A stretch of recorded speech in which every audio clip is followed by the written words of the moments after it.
Well, happy Thursday, everybody. Glad you've joined me. This is Pastor Steve Hogg here at First Baptist Church, and today's devotion is taken from chapter 7 in the book of Hebrews. And this is a chapter that may be confusing to some of you if you've already read it before listening to this devotion. He in this chapter is using a new argument to help his audience. The recipients of this letter, as you remember, are Christians of a Jewish background who were under persecution and contemplating returning to Judaism and abandoning the faith, abandoning Jesus.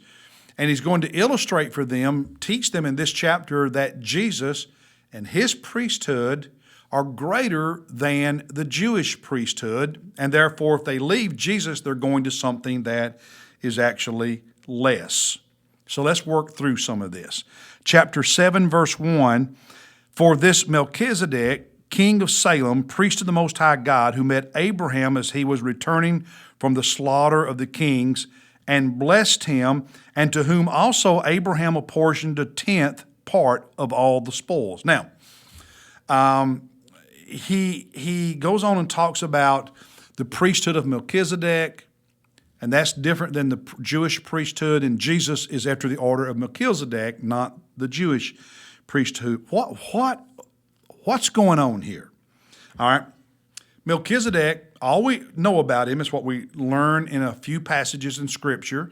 And this story that Hebrews 7 refers to takes place in Genesis 14. Genesis 14. Melchizedek was a king, the king of Salem. He was also a priest, it says, of the Most High God. And when Abraham met him, Abraham paid a tithe, 10%, to Melchizedek, this priest of the Most High God. And the priest then blessed, Melchizedek then blessed Abraham.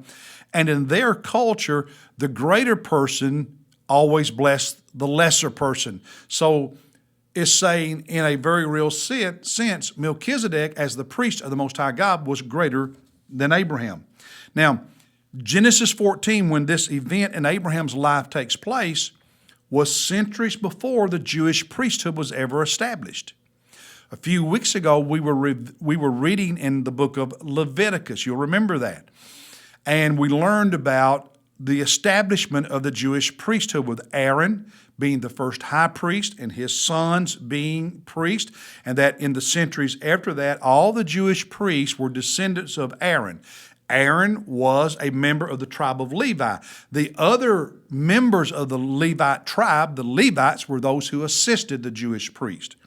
Well, Melchizedek existed centuries before Aaron, before the Jewish priest, because Aaron and the ancestor, because he's part of the tribe of Levi, Jacob's son, okay, Isaac's son, Abraham's son. So what's going on? In this chapter, one of the points he makes is that all of the Jewish priests were in the bosom of Abraham. They were in the seed, offspring of Abraham. Therefore, when Abraham tithed to Melchizedek in a very real sense, spiritually speaking, so were the Jewish priests. And because Abraham was lesser than Melchizedek, the Jewish priesthood is lesser than the priesthood of Melchizedek.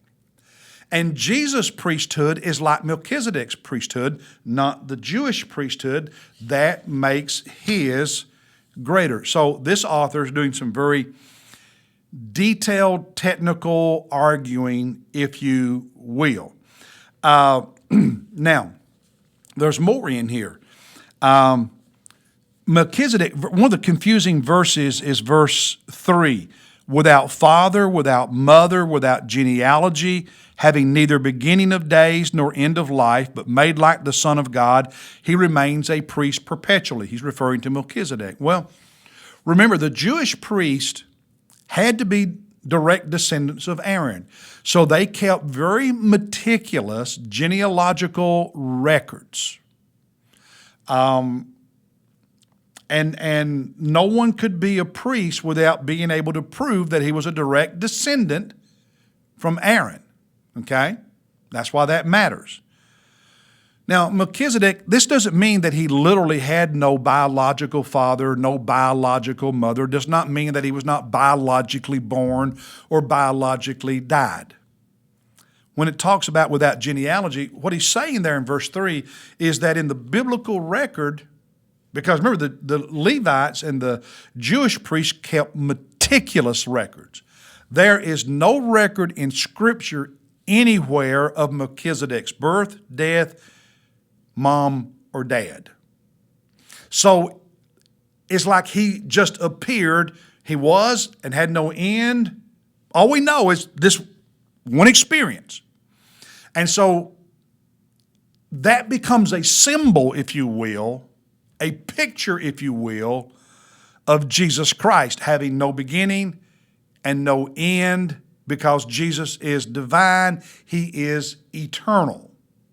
And so it's a picture of Jesus' priesthood. And it's another argument he's making that Jesus' priesthood is superior to the Jewish priesthood, because each Jewish priest, they had a record of when they were born, a record of when they died, and a record of who their dad was, a record of who their mom was. Not so with Melchizedek. Looks eternal. He's not, but it looks that way. Jesus is. So Jesus' priesthood is greater. And he talks about that in this chapter. Look down at verse 23. He said, the former priest, referring to the Jewish priesthood, on the one hand existed in greater numbers. Okay? Children multiply. They multiply. So there's a bunch of priests.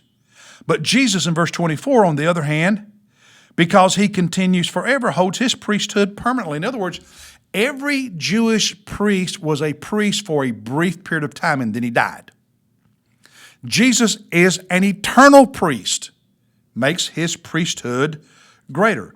Look at verses 26 and following. For it was fitting for us to have such a high priest, referring to Jesus, holy, innocent, undefiled, separated from sinners, and exalted above the heavens. Jesus, our high priest, was sinless. Verse 27, who does not need daily, like those high priests, to offer up sacrifice, first for his own sins and then for the sins of the people, because this he did once for all when he offered up himself. In other words, remember in Leviticus when we were reading that a few weeks ago? The Jewish priest had to offer a sacrifice to atone for their own sins because they were sinners before they could offer a sacrifice to atone for the sins of the people. Not Jesus.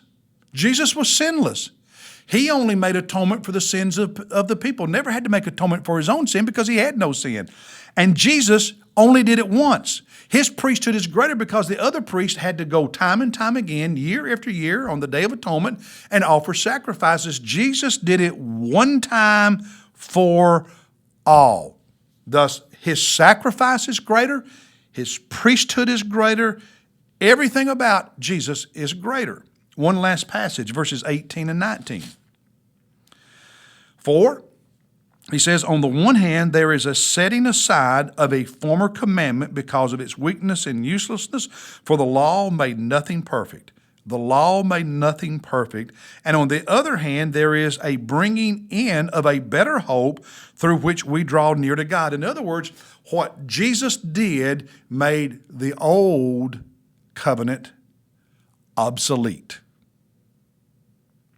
And so he's saying to these believers of Jewish background that if you abandon Jesus and return to Judaism, you are returning to a priesthood system that is lesser and is actually obsolete, to one that can never permanently make anyone sinless like Jesus can. So, why would you do that? For you and me, when you abandon Jesus, what are you going to? Where are you going, and how's it going to make a difference and help? Only Jesus can save you. Only Jesus can save you and make atonement for you. Now, there's one more devotional thought that I want to share with you real quickly. I know I'm going a little bit longer today, so I'll be brief. Abraham paid a tithe, 10% to Melchizedek. He talks in here about, in the Bible, about the Jewish people paid a tithe, 10% to the Jewish priest. Let me ask you, as a disciple, as a follower of Jesus, why would we cheapen Jesus' priesthood by giving less than a tithe? People say, well, it's under grace, not law. Well, here's what I've learned from Scripture. Grace, love, causes us to do more, not less. And if the law meant people gave 10%, how can love cause us to give less? We cheapen Jesus' priesthood, we cheapen grace, and we cheapen love when we give less under grace than people did under the law. Love always motivates us to do more. Something for you to think about. Hey, God bless you, and I'll see you next time.